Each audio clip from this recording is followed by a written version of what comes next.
انہوں نے سرکاری خزانے، قومی خزانے پہ بھی ڈاکہ ڈالا ہے، لیکن اس وقت کیونکہ جو طاقت تھی وہ عمران خان صاحب کے پاس تھی اور وہ یہ سمجھتے تھے کہ اس طاقت سے وہ دوسروں کا منہ بھی بند کر لیں گے. اس وقت ساری اپوزیشن کو جیلوں میں ڈال دیا، سب کے سب فرنٹ روز والے، کسی کو سزائے موت ہو گئی، کسی کے اوپر ہیروئن ڈال دی، کسی کے اوپر عمر قید کر دی، کسی کو اڈیالہ جیل بند کر دیا، مریم نواز شریف صاحبہ کو بند کر دیا، میاں نواز شریف جیل میں. ایک پورا فساد کریٹ کیا گیا اور 11-12 سال پوری سیاست جو تھی اس کا جو محور تھا وہ دوسروں کو چور کہنے پہ گزار دیا. چور چور چور کا اتنا شور مچایا اور اس تاثر کو اپنے سیاسی بیانیے میں بدلنے کی کوشش کی گئی. اور آج جو فیصلے آ رہے ہیں وہ اس بات کا ثبوت ہے کہ اصل چور اور جھوٹے کون تھے. آپ نے دیکھا کہ کل ٹرانسپیرنسی انٹرنیشنل کی رپورٹ آئی ہے، اور ٹرانسپیرنسی انٹرنیشنل کی رپورٹ جو ہوتی ہے وہ کرپشن پرسیپشن انڈیکس کے اوپر بیسڈ ہوتی ہے، جو کہ پاکستان کے اندر ہر شعبے کو اینالائز کرتی ہے، اس کے سی پی آئی کو اینالائز کرتی ہے اور اس کے بعد ایک انڈیکیٹر دیتی ہے جس سے یہ پتہ چلتا ہے کہ پاکستان 180 دنیا کے ممالک میں کرپشن پرسیپشن انڈیکس کے کس لیول کے اوپر ہے. یہ ایک انٹرنیشنل ادارہ ہے جو کہ ہر ملک کے اندر کرپشن پرسیپشن انڈیکس کو ایویلیویٹ کرتا ہے. اور اس کل کی رپورٹ جو آئی ہے اس کو جانے سے پہلے میں پاکستان کی عوام کو یہ ضرور بتانا چاہوں گی کہ اگر یہ آپ ٹرانسپیرنسی انٹرنیشنل کی ایک رپورٹ 2013 سے 2018 کے درمیان میں بھی آئی تھی. یہ جو چارٹ میں نے آپ کے سامنے دکھایا ہے یہ 13 پہ پرسیپشن انڈیکس پاکستان کا ٹرانسپیرنسی انٹرنیشنل ہی کے مطابق 140 کے اوپر تھا، اور 140 سے جب 2018 میں پاکستان مسلم لیگ نون اور محمد نواز شریف صاحب کی حکومت ختم ہوئی تو یہ پرسیپشن انڈیکس کرپشن انڈیکس 140 سے 117 پر پہنچ گیا. اور 140 سے 117 پر یہ اس وقت پر پہنچا جہاں وزیر اعظم محمد نواز شریف صاحب جو تھے وہ پاکستان کا ہسٹورک ڈیولپمنٹ سرچ تھا. 14,000 میگا واٹ بجلی بنا کر لوڈ شیڈنگ ختم کر کے بجلی کے منصوبے لگائے گئے. سی پیک کے اندر چائنا پاکستان اکنامک کوریڈور کے اندر سڑکوں کے منصوبے، بجلی کے منصوبے. اسی دوران LNG کی پروکیورمنٹ ہو کے ملک میں گیس کی کمی کو ختم کیا گیا، ملک کے اندر لوڈ شیڈنگ کو ختم کیا گیا، موٹر ویز بنی، سڑکوں کا جال بنا، منصوبے بنے، ترقیاتی منصوبے بنے، ہسپتال بنے، اسکول بنے، سڑکیں بنی، جو میں نے آپ کو پہلے بجلی کے منصوبے بنے، گیس کی پروکیورمنٹس ہوئی، LNG کی پروکیورمنٹ ہوئی. اور اس کے باوجود جو گورننس تھی، کیونکہ اوپر بیٹھا شخص صادق اور امین تھا، اوپر بیٹھا شخص جو گورننس تھی، جو کرپشن تھی اس کو کنٹرول کرتا تھا، اور اس نے پورے نظام کے اندر یہ جو پرسیپشن انڈیکس ہوتی ہے نا یہ نظام کی کرپشن کو انڈیکیٹ کرتی ہے. یہی بیوروکریٹس تھے، یہی سرکاری نظام تھا. انٹرنیشنل پروکیورمنٹس ہوئی، نیشنل پروکیورمنٹس ہوئی، منصوبے لگے، اور ایک طرف پنجاب میں شہباز شریف CM پنجاب تھا. اسی طرح بجلی کے منصوبے لگے، گیس کے منصوبے لگے، ایجوکیشن کے پروجیکٹس لگے، دانش اسکول جیسے اسکول بنے، سڑکیں بنی، مارکیٹ ٹو جو روڈ ہے وہ بنے، سڑکوں کا جال بنا، بجلی کے منصوبے لگے، گیس کے منصوبے لگے، سولر پارک لگا.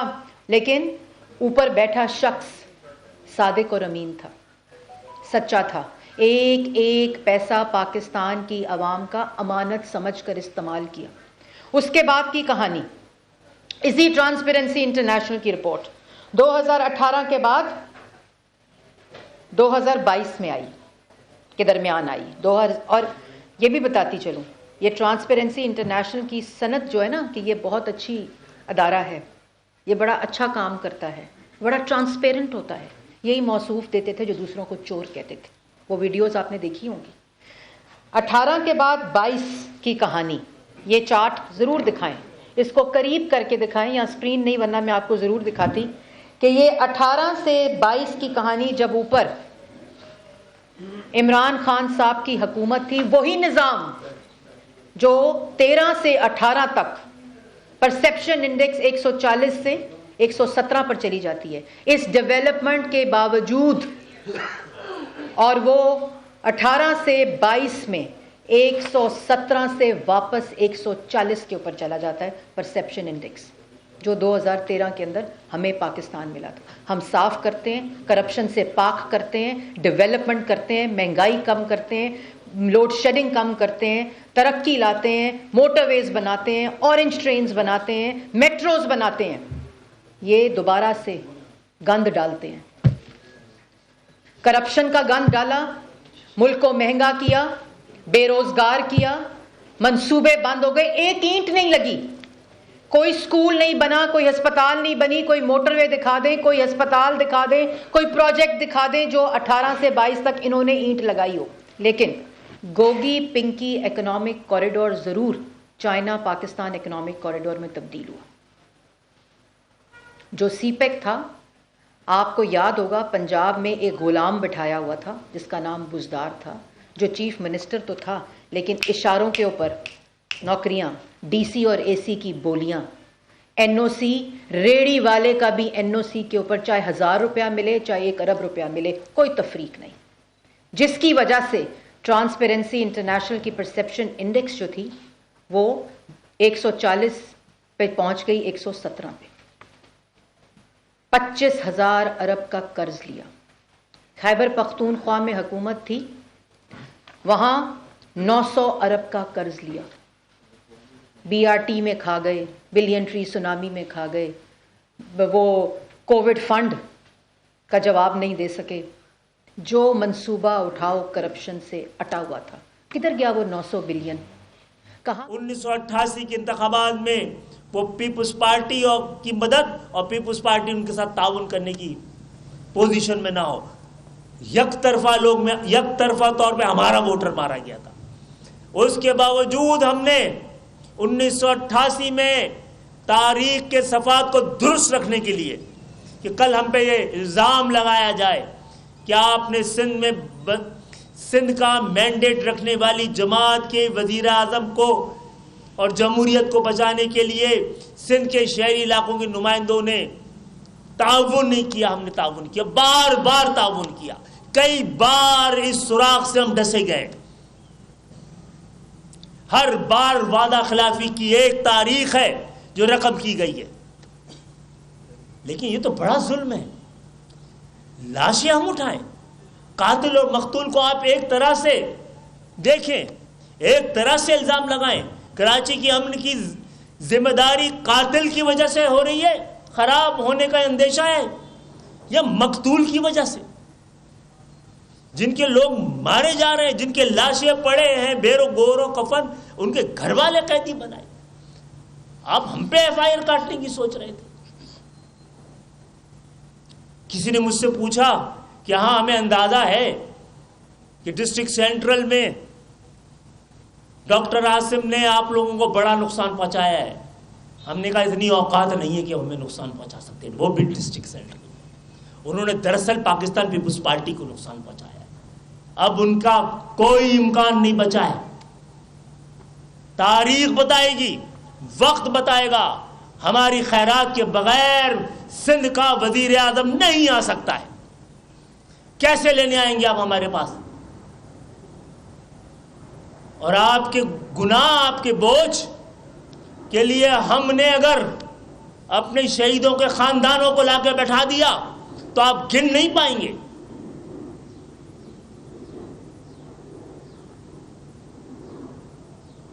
الحمدللہ ہمارے صبر کے سامنے اب کوئی چیز رکاوٹ نہیں بنے گی. ہم نے صحیح راستہ اختیار کیا ہے. ہم نے اپنے سیاست کے لیے، میدان جنگ کے لیے ایوانوں کو اور انصاف کے لیے عدالتوں کو، ان کو چنا ہے. روڈ پہ ہم آنا نہیں چاہتے، کیونکہ روڈ پہ آنا بھی جمہوریت. ٹرانسپیرنسی انٹرنیشنل کی رپورٹ آئی ہے، اس گراف کو دوبارہ دکھائیے. جب 2022 کے اندر ووٹ آف نو کانفیڈنس آیا، 16 ماہ کی حکومت شہباز شریف صاحب کی، 16 ماہ کی حکومت، جس میں دوبارہ رکے ہوئے پروجیکٹس چلے، دوبارہ وہی سڑکوں کے منصوبے شروع ہوئے، بجلی کے منصوبے شروع ہوئے، آئل کی پروکیورمنٹ ہوئی، انہی دور میں فلڈز کی جتنی بڑی انٹرنیشنل ڈسپرسمنٹس ہوئی، جب فلڈز آئے اس کی ٹرانزیکشن ہوئی، BISP کی ہسٹورک ڈسپرسمنٹس ہوئیں، 13 جماعتوں کی PDM، اور ان میں سے وہ جماعتیں بھی جو کہ ان کے ساتھ تھیں، لیکن اوپر بندہ جو تھا اس نے کرپشن کو کنٹرول کیا ہوا تھا، اس نے گورننس ٹھیک کی ہوئی تھی، اوپر بیٹھا شخص پاکستان کی عوام کے پیسے کو امانت سمجھ کر استعمال کر رہا تھا۔ تو یہی ٹرانسپیرنسی انٹرنیشنل کی رپورٹ یہ کہتی ہے کہ جب 22 سے کے بعد PDM کی حکومت تھی، وزیر اعظم شہباز شریف صاحب تھے، اس وقت جو پرسیپشن انڈیکس ہے وہ 140 سے 133 پر چلا گیا۔ 16 ماہ کی حکومت۔ میں سلام پیش کرتی ہوں شہباز شریف صاحب کو کہ اتنے الزام لگے، ایک طوفان تہمت کا، بہتان کا۔ کیا بات ثابت ہوتی ہے؟ ثابت یہ ہوتی ہے کہ جب نواز شریف، شہباز شریف، پاکستان مسلم لیگ نون کے پاس پاکستان کی عوام کی امانت آتی ہے تو اس وقت پاکستان میں کرپشن کی پرسیپشن اور چوری کم ہوتی ہے، اور اس نظام کو دوبارہ سے ہم صاف کرتے ہیں جو یہ گند پھیلا کر جاتے ہیں۔ جب پاکستان مسلم لیگ نون کی حکومت آتی ہے، یہ آپ کے سامنے ثبوت ہے، یہ آپ کے سامنے ثبوت ہے کہ وہ گراف کس طرح کرپشن کا نیچے جاتا ہے، اس کے بعد وہ دوبارہ اوپر ہوتا ہے، اور پھر صرف 16 ماہ میں 140 سے 133 ہو جاتا ہے۔ منصوبے دوبارہ چلتے ہیں، دوبارہ بنتے ہیں۔ یہ مافیا 4 سال، چینی مافیا، آٹا mafia, gas mafia, oil mafia, Gogi, Pinky, Buzdar, Imran Khan. یہ عمران خان تو بڑا صاف ہے، باقی سارے چور ہیں۔ یہ ثابت ہوتا ہے کہ اوپر بیٹھا ہوا شخص اگر سچا ہو اور چوری کو روکنے کی نیت رکھتا ہو، کرپشن نہ کرنے دیتا ہو، تو پھر پرسیپشن انڈیکس بھی بہتر ہوتے ہیں، تب کرپشن بھی کم ہوتی ہے، چوری بھی کم ہوتی ہے۔ لیکن جس وقت اوپر سے نیچے تک آرگنائزڈ منظم طریقے سے کرپشن ہو رہی ہوتی ہے، نظام کو استعمال کیا جاتا ہے، نظام کو ایکسپلوئٹ کیا جاتا ہے، نظام کو مینیپولیٹ کیا جاتا ہے، اس وقت ملک میں چور بازاری ہوتی ہے۔ توشہ خانہ لوٹ گئے، اور پھر جب جواب مانگو ججوں کو گالیاں دیتے ہیں، رینجرز کے سر پھاڑتے ہیں، شہدا کے مجسمے توڑتے ہیں، ان کو پھینکتے ہیں، ریاست پر حملے کرتے ہیں، نوجوانوں کو پیٹرول بم دیتے ہیں، کیونکہ چوری جو کی ہوتی ہے۔ جنہوں نے چوری نہیں کی ہوتی وہ اپنی 3 نسلوں کا جواب دیتے ہیں، اپنے مرحوم والد کا جواب دیتے ہیں، کھڑے ہو کے سینہ تان کے سپریم کورٹ کو کہتے ہیں کہ میرے پہ الزام لگا ہے، میرا جواب لو۔ اور یہ شخص جب اپنی چوری کا، اپنی کرپشن کا جواب مانگو تو شہدا کی یادگاروں پر حملے کرتے ہیں، بسوں پر حملے کرتے ہیں، اسکولوں پر حملے کرتے ہیں، میٹرو ٹرینز توڑتے ہیں، ریاست کے اوپر حملے کرتے ہیں، مسجدیں جلاتے ہیں، پولیس والوں کے سر پھاڑتے ہیں۔ اوے زیبا جج، مجھ سے سوال کرتی ہو، میں تمہیں نہیں چھوڑوں گا۔ اٹھا کے فائلیں پھینکتے ہیں عدالتوں کے کمروں میں، کیونکہ چور ہوتے ہیں، چور ہمیشہ شور مچاتا ہے۔ آپ کا مطلب تھا کہ آپ 25,000 ارب کھا جائیں گے، 900 ارب کھا جائیں گے KPK میں، پنجاب میں جو چور بازاری کا آپ نے بازار گرم کیا ہوا تھا، تو یہ سب کچھ آپ کو معاف کر دیا جائے گا آپ کے شور میں۔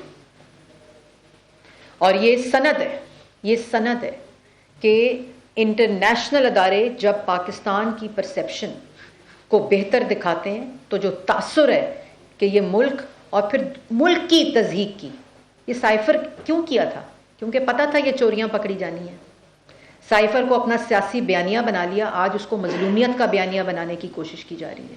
ملک کے قومی راز سے کھیلنا ہے، ملک کے 25,000 ارب کھا جانے ہیں، توشہ خانہ کھا جانا ہے، ملک کا 900 بلین خیبر پختونخوا کا ہڑپ کر جانا ہے، کووڈ فنڈ کھا جانا ہے، Covid fund, billion tree tsunami کے پیسے کھا جانے ہیں، احتساب کمیشن کو تالا لگ جائے، اور دوسروں کو چور کہتے ہو، کہتے تھکتے نہیں تھے۔